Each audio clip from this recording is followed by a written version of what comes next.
Morning student, Shri Agrasen कन्या महाविद्यालय की ऑनलाइन क्लासेस में मैं आपका हार्दिक स्वागत करता हूं। तो बेटा आज हम कवर करेंगे जो अगला जो टॉपिक है हमारा वो बेस थ्योरम का है। और बेस थ्योरम को समझते हैं कि ये है क्या चीज़।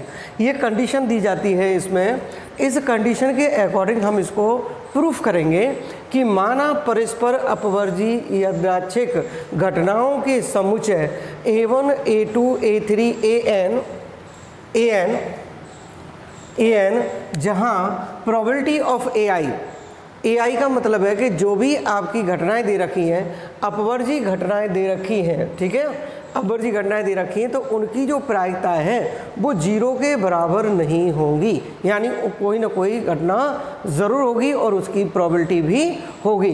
तो किसी स्वेच्छ यादृच्छिक घटना B के लिए, यानी B घटना एक ऐसी है कि जो इन्हीं पर डिपेंड रहती है, इन दी हुई घटनाओं पर डिपेंड रहती है, ठीक है। उसके सापेक्ष कि probability of AI B equal to probability of AI B upon probability of V, ये प्रूफ करना है हमें, equals to probability of I और इक्वल वो into probability of B upon I। यानी बेस B को मानकर हमने इसका AI की प्रोबेबिलिटी निकालनी है, इसका सम निकालना है, ठीक है। तो summation I1 to N P probability of AI और इनटू प्रोबेबिलिटी ऑफ B को बेस मानकर AI की प्रोबेबिलिटी निकालनी है। तो सबसे पहले हमें आपको ये समझना होगा कि देखिए अपवर्जी घटनाएं कौन सी होती हैं। अपवर्जी घटनाएं कौन सी होती हैं? देखो अपवर्जी घटना वो होती हैं 2 या 2 से अधिक घटनाएं अपवर्जी कहलाती हैं। 2 या 2 से अधिक जितनी भी घटनाएं वो सारी की सारी क्या कहलाती हैं? अपवर्जी घटनाएं कहलाती हैं। लेकिन ये ध्यान रहे कि इनमें घटना 2 से अधिक हो गई, A1, A2, A3 2 से अधिक हो गई कि नहीं हो गई, और AN तक जा रही है। लेकिन बट इसमें से 2 घटनाएं समान नहीं होनी चाहिए। जैसे कि A1 और A2 का जो मान है वो समान नहीं होना चाहिए, बिल्कुल कैसा रहना चाहिए? डिफरेंट रहना चाहिए। तो वही क्या कहलाती हैं? अपवर्जी घटनाएं कहलाती हैं। अब देखो इनकी प्रोबेबिलिटी निकालें, तो प्रोबेबिलिटी निकालते हैं तो देखो कुल निशेष घटना आ जाए सभी की, अगर मान के चलिए कि AN तक और सभी का सम जितना नंबर है उसका सम निकालेंगे, यानी निशेष घटनाएं, और इंडिविजुअल यानी पार्टिकुलर A1 की निकाल सकते हैं प्रोबेबिलिटी, और A2 की निकाल सकते हैं, A3 की निकाल सकते हैं, कितनी भी भाग ले सकते हैं। लेकिन मैं बताऊं आपको कि आपके एग्ज़ाम में मैक्सिमम आपकी पूछी जाएंगी तो 3 तक पूछी जाएंगी, ठीक है। और शायद ही कोई क्वेश्चन हो 4 का होगा तो मैं आपको ज़रूर बताऊंगा, ठीक है। तो ये जो है इनका जो B है, B का A से लगाकर A1 से लगाकर AN तक इनका कोई ना कोई संबंध होता है, ठीक है। तो अगर हम देखें इसमें कि सॉल्व है कि माना, यानी दिया है, देखो दिया है A1, A2, A3, A4 और डॉट डॉट AN परस्पर अपवर्जी घटनाएं हैं, उनमें B केवल बार आता है, केवल बार हो सकता है, ठीक है, हो सकता है। तो क्या निकालेंगे इसमें कि B की जो वैल्यू होगी हमारी कितनी होगी कि A1B यूनियन A2B यूनियन, यानी योग प्रमेय से, जो योग प्रमेय प्रूफ की थी हमने, तो A1B यूनियन A2B, इनके साथ ही तो आएगा ये B जो है इन घटनाओं के साथ आएगा। तो A3B यूनियन और A4B यूनियन और डॉट डॉट यूनियन ANV के इक्वल हो गया, ठीक है। अब हम इस किससे सॉल्व करें कि जो B आपका जो निकाला है, तो किसी क्वेश्चन में तो B जो निकाला है तो B की ही प्रोबेबिलिटी पूछी जाती है। तो प्रोबेबिलिटी ऑफ B यानी B की प्रायिकता क्या होगी? B की प्रायिकता योग प्रमेय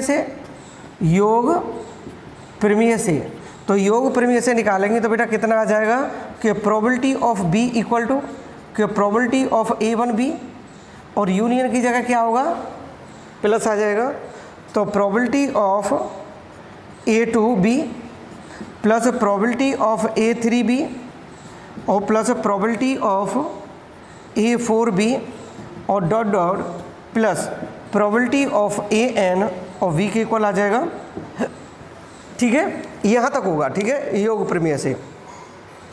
अब देखो इसको अगर हम सॉल्व करें, क्या करें बेटा, सॉल्व करें, इसको सॉल्व करेंगे तो गुणन प्रमेय से सॉल्व कर सकते हैं। गुणन प्रमेय से, गुणन प्रमेय से, और गुणन प्रमेय क्या होता है, probability of AB equal to कितना हो जाएगा, प्रोबेबिलिटी ऑफ A और probability of B upon A से हो जाएगा कि नहीं हो जाएगा। ठीक है, तो ये क्या निकल सकती है, प्रोबेबिलिटी ऑफ B, तो प्रोबेबिलिटी ऑफ B निकल सकती है बेटा कि प्रोबेबिलिटी ऑफ A1 और B को बेस मानकर B अपॉन A1 हो जाएगा, प्लस प्रोबेबिलिटी ऑफ A2 और प्रोबेबिलिटी ऑफ B को आधार मानकर कितना है, A2 की, प्लस प्रोबेबिलिटी, इसी प्रकार प्रोबेबिलिटी ऑफ A3 और probability of B by A3 और प्लस प्रोबेबिलिटी ऑफ A4 और प्रोबेबिलिटी ऑफ B A4 हो जाएगा, और प्लस और प्रोबेबिलिटी ऑफ AN और प्रोबेबिलिटी ऑफ B AN के बराबर होगी। ठीक है, तो जब हम इसका क्या निकालेंगे बेटा कि B की प्रोबेबिलिटी निकालें तो इस चीज़ से आप सॉल्व कर सकते हैं। ठीक है, तो इसमें तो ये पूछा गया है, तो आगे हम सॉल्व करते हैं इसको।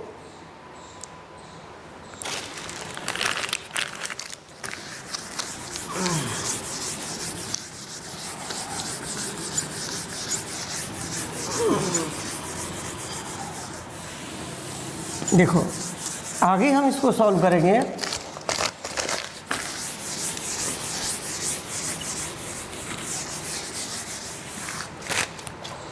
तो क्या निकल के आएगा, देखो कि प्रोबेबिलिटी ऑफ B तो निकल के आ गया आपका, ये इसको समीकरण 1 मान लेते हैं, 1 मान लेते हैं। समीकरण 1 से कि probability of B equal to, देखो कितना है इसमें कि probability of A1B, probability of A2B और प्रोबेबिलिटी ऑफ A3B, तीन ही ले लेते हैं, और plus probability of AN B के बराबर ले लेते हैं। ठीक है बेटा, अब इसका योग प्रमेय से, यानी इसको कैसे ब्रेक कर सकते हैं कि probability of B equal to summation I1 to N हो गया, और प्रोबेबिलिटी ऑफ AN B के बराबर होगा AI। ठीक है, तो I इज इक्वल टू 1 डालकर आप सारे का योग निकाल सकते हैं, निकाल सकते हैं। हमने इसको ब्रेक कर लिया, ये हो गया आपका 3। ठीक है, अब इसको गुणन प्रमेय से देखें, गुणन प्रमेय से देखते हैं इसको। तो गुणन प्रमेय से क्या निकल के आएगा, क्या निकल के आएगा गुणन प्रमेय से,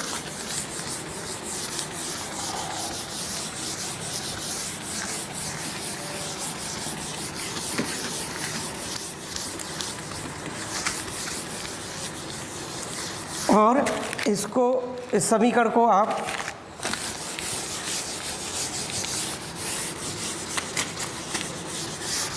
ठीक है सॉल्व कर सकते हैं। देखो इससे, इस समीकरण को, तो गुणन प्रमेय से,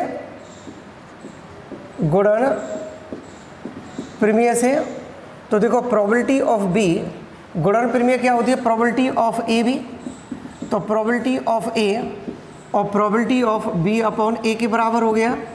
इस फॉर्म से इसको सॉल्व करें तो probability of B summation I1 to N हो जाएगा, और बेटा प्रोबेबिलिटी ऑफ AI और probability of B upon AI के बराबर हो गया।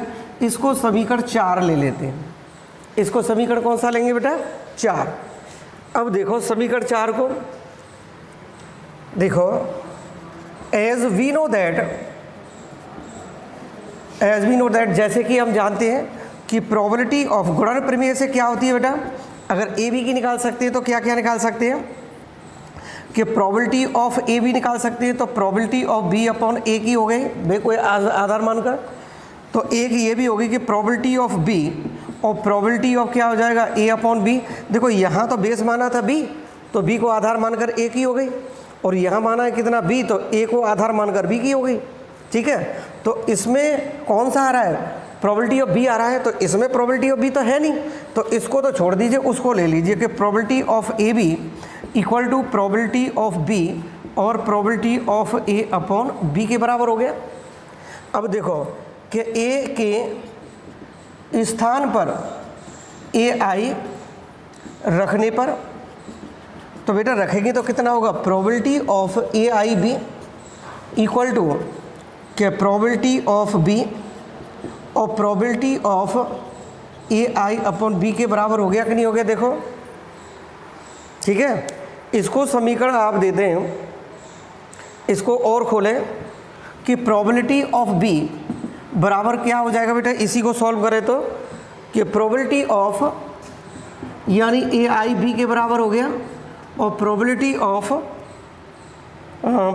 Of A I upon B के बराबर हो गया। ठीक है, प्रोबेबिलिटी ऑफ ए आई के बराबर हो गया, या ए आई की निकालते हैं, ए आई की निकालें कि probability of A I B यानी बी को आधार मानकर ए की। ठीक है, तो ये बन गई हमारी probability of A I B upon कितना हो जाएगा, प्रोबेबिलिटी ऑफ बी हो गया। इसको समीकरण माने आप 5, इसको समीकरण कौन सा दे दे, 5। ठीक है, अब देखो बी को आधार मानकर ए की निकाल सकते हैं, तो वो कौन सी थी आपकी अपवर्ती घटनाएं कौन सी थी, A1 A2 A3, तो इसमें A1 डालेंगे तो इसकी निकाल सकते हैं। तो प्रोबेबिलिटी ऑफ बी की मान कहाँ से, समीकरण 4 से इसमें डालेंगे तो कितना आ जाएगा, समीकरण 4 से कि प्रोबेबिलिटी ऑफ बी का मान समीकरण 5 में रखने पर तो क्या होगा बताओ, कि probability of A I upon B तो सेम रहेगा, और इसमें probability of A I B बराबर ये हो जाएगा बेटा कि समेसन I1 to n, और ये प्रोबेबिलिटी ऑफ ए आई और प्रोबेबिलिटी ऑफ बी की यानी ए आई को बेस मानकर। ठीक है, प्रोबेबिलिटी बन गया कि नहीं बन गया इसको। अब इसको थोड़ा सा एक्सटेंड करते हैं, तो इसको गुणन प्रमेय से सॉल्व कर लीजिए। इसको गुणन प्रमेय से हल करने पर तो कितना हो जाएगा, probability of A I B बराबर हो जाएगा बेटा, एक तो यहीं पर सॉल्व करवाया था, एक पार्ट तो यहीं तक था ना, तो ये प्रूव्ड हो गया, हैंस प्रूव्ड। और एक अगला है तो इसमें केवल गुणन प्रमेय से आपको एक्सटेंड करना होगा, तो क्या निकल के आएगा कि प्रोबेबिलिटी ऑफ ए आई, अब ये प्रोबेबिलिटी ऑफ किसको आधार मानना है, बी को। ठीक है, और upon summation I1 to n और प्रोबेबिलिटी ऑफ ए आई और प्रोबेबिलिटी ऑफ बी अपॉन ए आई के बराबर हो गई। ठीक है, कितनी भी। अब देखो जितनी भी घटना लें यानी अपवर्ती घटना की 2 या 2 से अधिक वाली घटना, तो ए का माने आप A1 का माने, तो ए आई का माने, तो बेस क्या माना आपने, बी। ठीक है, बी, और इसको इस तरह से सॉल्व कर सकते हैं, तो ये भी हैंस प्रूव्ड हो गया, हैंस प्रूव्ड। ठीक है, ये भी हैंस प्रूव्ड हो गई, तो ये बेस थ्योरम आपकी क्लियर हो गई। ठीक है, अब इससे संबंधित एक चीज़ और मैं आपको बताना चाहूँगा बेटा कि इसमें अपवर्ती घटना है। देखो अब मैं अपना जो बुक का दिया है, तो बुक का तो ये मैंने आपको सॉल्व करा दिया, अब हमें इस पर कमांड रखनी है, तो कैसे रखोगे। सबसे पहले तो अपवर्ती घटना का जानना बहुत ज़रूरी है। तो अपवर्ती घटना कौन सी होती है कि 2 या 2 से अधिक घटना हो। ठीक है, वो सारी की सारी अपवर्ती घटना होनी चाहिए, होती हैं, बट इसमें से कोई भी ऐसी घटना हो जो इक्वल नहीं हो। ठीक है, इक्वल नहीं हो तो वो जो है अपवर्ती घटना का एक संकेत होता है। अब इसमें एक बी स्वेच्छ अचर जो दिया था आपका, बी पार्ट माना था, जो बी दिया है, तो बी एक ऐसी चीज़ है बेटा, बी एक ऐसी चीज़ है कि बी का संबंध जो है आपकी अपवर्ती घटनाओं से ही रहता है। अब इसका कैसे पता लगाएंगे कि बी का कैसे रहता है और कैसे नहीं रहता है। देखो मैंने जो पहले आपकी योग प्रमेय थी कि बहुत लेंथी थी, मैंने आपको PDF फाइल भेजी है। ठीक है, और मैं इनको सॉल्व करके आपको भेजता रहूँगा, डोंट वरी। ठीक है। तो अब समझना होगा आपको, केवल समझिए इसको बी को। अब इसमें हमें प्रूफ क्या करना था कि जो बी वाला पार्ट था वो कि ए से लगाकर और ए एन तक उनका क्या क्या रिलेशन है। तो जो भी रिलेशन हो सकता है कुछ भी हो सकता है, कमी का हो सकता है, अधिकता का हो सकता है, लेकिन होगा ज़रूर उससे संबंधित, ठीक है। और यदि संबंध होगा तो एक मैंने बीच में आपको ड्राइव किया था कि प्रोबेबिलिटी ऑफ बी, कभी कभी तो प्रोबेबिलिटी ऑफ बी की ही पूछ लेता है वो क्वेश्चन, ठीक है। तो बी के बारे में तो हम उसको किस तरह से सॉल्व करेंगे, ठीक है। तो एक क्वेश्चन देखते हैं इसमें समझने के लिए।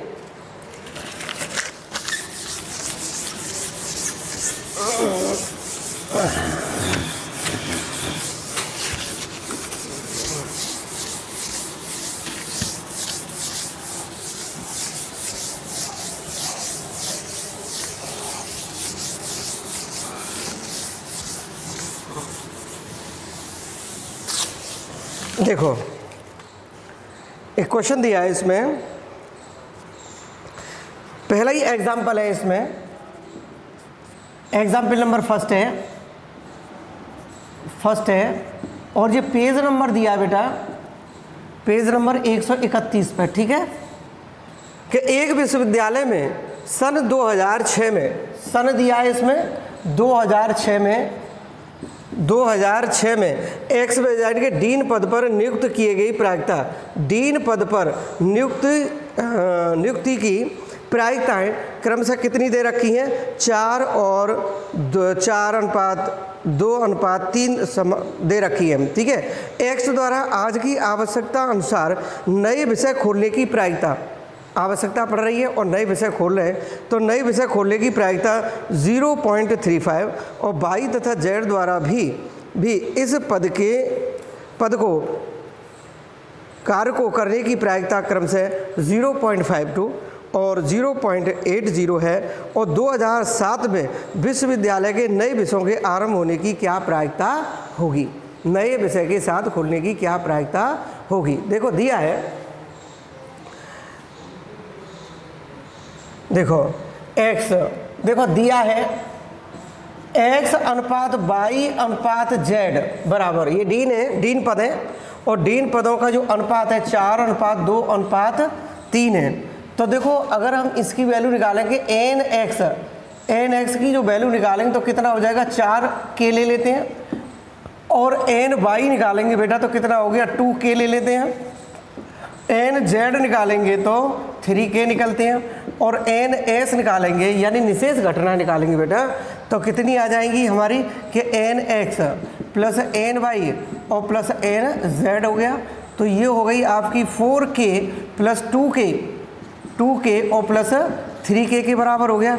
तो ये 9k बने कि नहीं बने बताओ। अब प्रोबेबिलिटी ऑफ x निकालेंगे तो प्रोबेबिलिटी ऑफ x है, वैसे उसमें कैपिटल दे रखा है, ठीक है, कैपिटल है, आप समझ गए होंगे, ठीक है, मैंने स्मॉल में लिख लिया, कोई डोंट वरी। तो ये nx अपॉन कितना हो जाएगा? ns के बराबर है। तो ये बेटा कितना हो गया? 4k अपॉन 9k होगा, तो यानी 4/9 हो गई इसकी प्रोबेबिलिटी। अब देखो प्रोबेबिलिटी ऑफ y कितना हो जाएगा? देखो कि प्रोबेबिलिटी ऑफ y होगा, कितना हो जाएगा प्रोबेबिलिटी ऑफ y? तो प्रोबेबिलिटी ऑफ y होगा हमारा कितना है इसमें कि n/y अपॉन ns, तो ये वैल्यू बनेगी 2k अपॉन कितना हो जाएगा? 9k और इक्वल टू कैंसिल तो 2/9 और probability of z equal to कि nz upon ns equal to कितना हो जाएगा? 3k अपॉन 9k, 3/9 के बराबर हो गया, ठीक है। अब वो क्या है कि नए विषय के चुनने की प्रायिकता, ठीक है, नए विषय के, देखो कि माना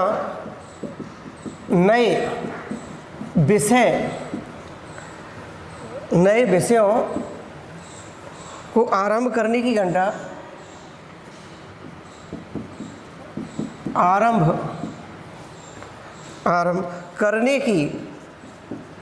करने की घटना n है। तो अब देखो प्रश्न में दिया है, प्रश्न की शर्त के अनुसार, प्रश्न की शर्त क्या है कि probability of n upon x, इसकी घटना है 0.35 और 35 अपॉन कितना हो जाएगा, 100 हो जाएगा। ठीक है बेटा, और इसको और छोटा करें, इसको इतना ही रहने दीजिए। और प्रोबेबिलिटी ऑफ नए विषय के साथ बाई वाले पद से क्या घोषित की, इसकी कितनी है 0.52 और ये हो जाएगा 52 अपॉन 100। और प्रोबेबिलिटी ऑफ जे वो एन नए और जेड इक्वल टू 0.80, तो 80 अपॉन 100 के बराबर हो गया। ठीक है, अब देखो इसमें जो कौन सा आ रहा था आपका पद, एन ही तो लिया था, तो देखो एन इक्वल टू क्या होगा, कौन सी घटना थी, X N union Y N union और जेड एन यूनियन, यही तो था। तो एन की जो प्रोबेबिलिटी निकालेंगे तो probability of N equal to कितनी होगी, probability of X N plus probability of Y N plus probability of Z N, इसके इक्वल आ जाएगा गुणन प्रमेय से, गुणन प्रमेय से। तो कितना probability of N equal to probability of X हो गया ना, तो प्रोबेबिलिटी ऑफ कितना एन अपॉन एक्स होगा, राइट, प्लस के प्रोबेबिलिटी ऑफ वाई और प्रोबेबिलिटी ऑफ एन वाई को बेस मानकर, प्लस कि प्रोबेबिलिटी ऑफ जेड और probability of N upon Z के इक्वल हो गया। ठीक है, तो probability of N equal to, तो प्रोबेबिलिटी ऑफ एक्स की वैल्यू कितनी बेटा इसमें 4/9 और इसकी कितनी है 35/100 प्लस इसकी कितनी है 2/9 और इसकी कितनी है 52/100 और प्लस ये 3/जेड के 3/9 और गुणा इसका कितना होगा कि 80/100। अब इनको सॉल्व करो। ठीक है, देखो इससे 25 हो गया, 25 हो गया और इससे कितना हो गया 2 से करें तो 26 और 2 से 50 हो गया और इस 2 से 25 और 3 से 3 और इस 0 से ये 0 और इससे 4 और ये 5। ठीक है, तो क्या निकल के आएगा,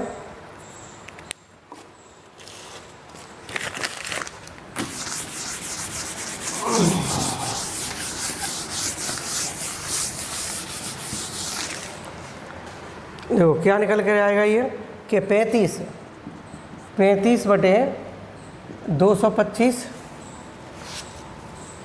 225 हो गया,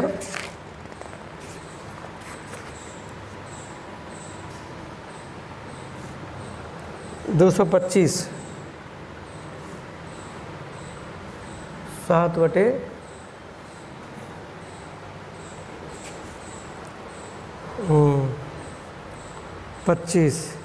और 5 7 हो गया और 5 से कितना हो गया 5 पचम 25 5 7 7/45। तो एक और आ गया इसमें 7/45 हो गया और दूसरा है इसमें 25 नंबर 225 26 225 और प्लस 4/15 एक 4/15। अब इसमें एलसीएम निकालेंगे बेटा, तो कितना निकल के आएगा एलसीएम 225 हो गया और 225 से 7 गुणा 5 बार चला जाएगा 26 और 4 15, तो ये हो जाएगा 35 प्लस 26 प्लस 60/225 और योग किया तो कितना आ जाएगा ये 121/225। ठीक है, ये होगा बेटा। ठीक है, तो ये आपकी समझ में आ गया होगा ना। ठीक है, ये क्वेश्चन था इसका और मैंने पहले बेस थ्योरम बताई थी। ठीक है, तो आज के लिए इतना ही, और इनके जो रिमेनिंग क्वेश्चन है उनको निकालिए, ठीक है, और मैं उनको सॉल्व करके आपके पास भेजता रहूँगा, ठीक है। Okay, thank you very much.